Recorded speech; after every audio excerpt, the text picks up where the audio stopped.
Sot para jush do t'i nxjerrim faktet se si e ka keqpërdorur komunën e Gostivarit.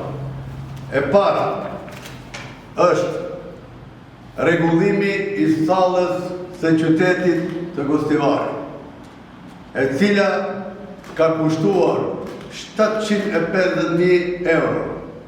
Çdo sallë që ndërtohet pa marrë parasysh në cilën komunë në vend, besoj që kushton 50.000 euro.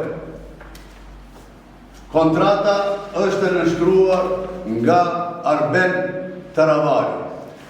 Nuk besoj se ndonjë sallë në Maqedoni ka kushtuar 750.000 euro. Çdo sallë që është ndërtuar parafërsisht kushton 50.000 euro.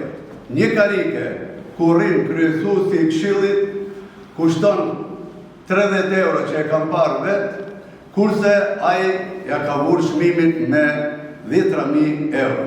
Një karike ka kushtuar mbi 10.000 euro.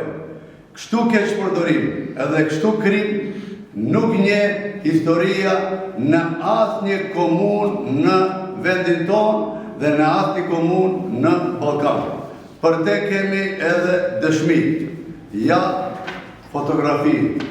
Kjo sallë me këto karike të thjeshta, një karike mund të kushtoje mas shumti 100 apo 200 euro.